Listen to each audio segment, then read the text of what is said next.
Important ಏನಪ್ಪಾ ಅಂತಂದ್ರೆ sari fall ಹಚ್ಚಬೇಕಾದ್ರೆ ಎಲ್ಲರೂ ಹಚ್ತೀವಿ, ಮಿಷಿನ್ ಅಲ್ಲೇನೆ ಹಚ್ತೀವಿ. ಓಕೆನಾ. ಇಲ್ಲಿ ಹೆಮ್ಮಿಂಗ್ ಮಾಡೋದು ಯಾವ ರೀತಿ ಅನ್ನೋದು ಬಹಳ ಮುಖ್ಯ. ಈ ಹೆಮ್ಮಿಂಗ್ ಅಲ್ಲಿ ಲಾಸ್ಟ್ ಅಲ್ಲಿ ನಿಮ್ಗೆ ತೋರಿಸ್ತೀನಿ ಹೆಮ್ಮಿಂಗ್ ಯಾವ ರೀತಿ ಮಾಡಬೇಕು ಅಂತ. ಅದಕ್ಕಿಂತ ಮುಂಚೆ ಅಂಚ್ ಪೀಸ್ ಅಲ್ಲಿ ನೀವು ಸ್ಯಾರಿ ಅಂಚ್ ಏನಿರುತ್ತೆ ಆ ಅಂಚಲ್ಲಿ ಎಂಡಿಂಗ್ ಅಲ್ಲಿ ಏನ್ ಬಂದಿರುತ್ತೆ ಬಾಟಮ್ ಅಲ್ಲಿ ಅಲ್ಲಿ ಸ್ಟಿಚ್ ಅನ್ನ ಮಾಡ್ಕೊಳ್ಬೇಕಾಗತ್ತೆ. ಯಾವ ತರ? ಈ ತರ ಸ್ಟಾರ್ಟಿಂಗ್ ಅಲ್ಲಿ ಫೋಲ್ಡ್ ಮಾಡ್ಕೊಂಡು ಸೀರೆನ ನ್ಯೂಚ್ಕೊಂಡು ಸ್ಟಿಚಿಂಗ್ ಅನ್ನ ಸ್ಟಾರ್ಟ್ ಮಾಡ್ಬೇಕಾಗತ್ತೆ. ಇದಿಷ್ಟು ಕಂಪ್ಲೀಟ್ ಪ್ರಾಸೆಸ್ ಇರುತ್ತೆ. ಸಿಂಪಲ್ ಆಗಿ ಇದೇ ರೀತಿನೇ ಫಾಲೋ ಮಾಡ್ತಕ್ಕಂಥದ್ದು. ಇಲ್ಲಿ ಏನಾದರೂ ಸ್ಯಾರಿ ಮುದ್ದೆ ಮುದ್ದೆ ಆಗ್ತಾ ಇದೆ ಅಥವಾ ಗುಂಜು ಗುಂಜು ಬರ್ತಾ ಇದೆ, ಸ್ಟಿಚಸ್ ಸರಿಗೆ ಬೀಳ್ತಾ ಇಲ್ಲ ಅಂತಂದ್ರೆ ನೀಡಲ್ ಅನ್ನ ಚೇಂಜ್ ಮಾಡಿ ನೋಡಿ, ಒಂದ್ಸಾರಿ ಸರಿಯಾಗಿ ಬರುತ್ತೆ. ಓಕೆನಾ. ಇಲ್ಲಿ ಎಷ್ಟು ನೀಟಾಗಿ ಬೀಳ್ತಾ ಇದೆ ಸ್ಟಿಚಸ್ಸು, ಬ್ಯಾಕ್ ಸೈಡ್ ಕೂಡ ಅಷ್ಟೇ ನೀಟಾಗಿ ಬೀಳಬೇಕಾಗತ್ತೆ. ಸೊ ಸ್ವಲ್ಪ ಲೈಟಾಗಿ ಮುದ್ದೆ ಮುದ್ದೆ ಬರ್ತಾ ಇದೆ ಅಂತಂದ್ರೆ ಇವಾಗ ಅಜ್ಜವರು ಯಾವ ರೀತಿ ಎಡಗೈಯಿಂದ ಸ್ವಲ್ಪ ಟೈಟಾಗಿ ಹಿಡ್ಕೊಳ್ತಾರೆ, ಸೊ ಅದೇ ರೀತಿನೇ ನೀವು ಹಿಡ್ಕೊಳ್ಬೇಕಾಗತ್ತೆ. ಆಗ ಮಾತ್ರ ನಿಮಗೆ ಬ್ಯಾಕ್ ಸೈಡ್ ಅಲ್ಲಿ ಸ್ಟಿಚ್ ಆದ್ಮೇಲೆ ರಿಂಕಲ್ಸ್ ಅಥವಾ ಮುದ್ದೆ ಮುದ್ದೆ ಏನು ಬರುತ್ತೆ ಸ್ಟಿಚ್ ಅಲ್ಲಿ ಅದು ಬರೋದಿಲ್ಲ. ಓಕೆನಾ. ಇದು ಸ್ಟಿಚಿಂಗ್ ನ ಒಂದು ಸಣ್ಣ ಟಿಪ್ ಬಹಳ ದೊಡ್ಡ ಕೆಲಸನ ಮಾಡುತ್ತೆ. ಈ ರೀತಿ ಇಟ್ಕೊಂಡು ಬ್ಯಾಕ್ ಸೈಡ್ ಇಂದ ಎಡಗೈಯಿಂದ ಈ ರೀತಿ ಎಳ್ಕೊಳ್ಬೇಕಾಗತ್ತೆ. ಓಕೆನಾ. ಅದನ್ನ ಮಾಡ್ಬೇಕಾದ್ರೆ ಇನ್ನೊಂದ್ಸರಿ ನೀಟಾಗಿ ಗಮನಿಸಿ, ನೀವು ನಿಮ್ಗೆ ಕ್ಲಿಯರ್ ಆಗಿ ಗೊತ್ತಾಗತ್ತೆ. ಜಸ್ಟ್ ಹೊಲಿಗೆನ ಹಾಕೋಂತ ಹೋಗ್ಬೇಕು ಅಷ್ಟೇ.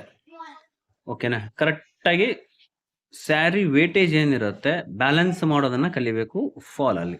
ಇದು ಬಹಳ ಮುಖ್ಯ. ಓಕೆನಾ. ವೇಟ್ ಜಾಸ್ತಿ ಬೀಳ್ತಾ ಇರತ್ತೆ, ಅದು ವೇಟ್ ಬೀಳಲಾರ್ದಂಗೆ ಕರೆಕ್ಟಾಗಿ ಬ್ಯಾಲೆನ್ಸ್ ಮಾಡಿ ಆ ಒಂದು ಸ್ಟಿಚಸ್ ನೀಡಲ್ಸ್ಗೆ ಕರೆಕ್ಟಾಗಿ ನಾವು ಸಪ್ಲೈನ ಮಾಡಬೇಕಾಗತ್ತೆ ಕ್ಲಾತನ್ನು. ಆವಾಗಲೇ ಪರ್ಫೆಕ್ಟಾಗಿ ಫಿನಿಶಿಂಗ್ ಅಂತಕ್ಕಂಥದ್ದು ಬರುತ್ತೆ. ಓಕೆನಾ. ಇದಿಷ್ಟು ನೋಡ್ಕೊಂಡು ಬನ್ನಿ. ಲಾಸ್ಟಲ್ಲಿ ನಿಮಗೆ ಎಮಿಂಗ್ ಯಾವ ರೀತಿ ಮಾಡೋದು ಅನ್ನೋದನ್ನು ತೋರಿಸ್ಕೊಡ್ತೇನೆ.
ನಾವು ಲಾಂಗ್ ಸ್ಟಿಚಸ್ ಅನ್ನ ಹಾಕೊಳ್ಬೇಕಾಗತ್ತೆ. ಯಾಕಂದ್ರೆ ಆಮೇಲೆ ನಾವು ಕೌದಿ ಹೊಲಿಗೆಯನ್ನ ಹಾಕ್ತೀವಿ ಹೆಮ್ಮಿಂಗ್ ಮಾಡ್ಬೇಕಾದ್ರೆ.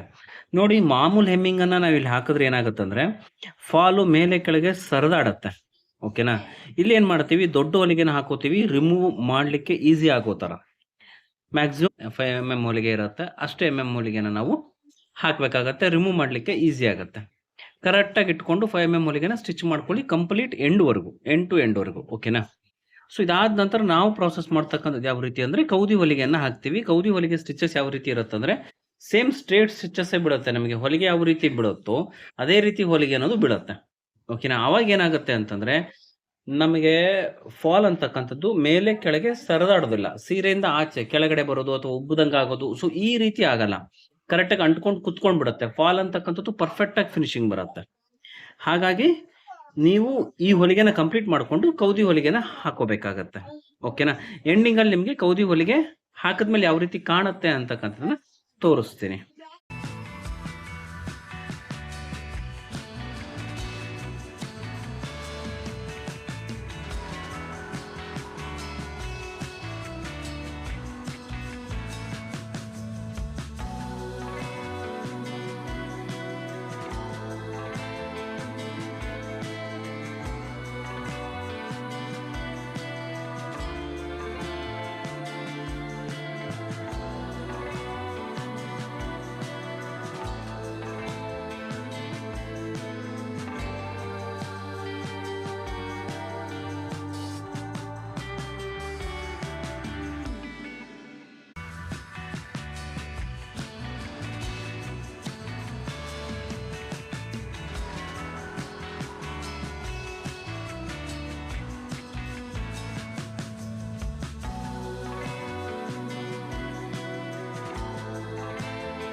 ವೀಕ್ಷಕರೇ, ಸ್ಟಿಚಿಂಗ್ ಸರಿಯಾಗಿ ಕಾಣಲಿಲ್ಲ ಅಂದರೆ ದಯವಿಟ್ಟು ಕಮೆಂಟ್ಸನ್ನು ಮಾಡಿ. ನೆಕ್ಸ್ಟ್ ವಿಡಿಯೋ ಫುಲ್ ಮಾಡುತ್ತೀನಿ ಇದ್ರ ಬಗ್ಗೆನೇ.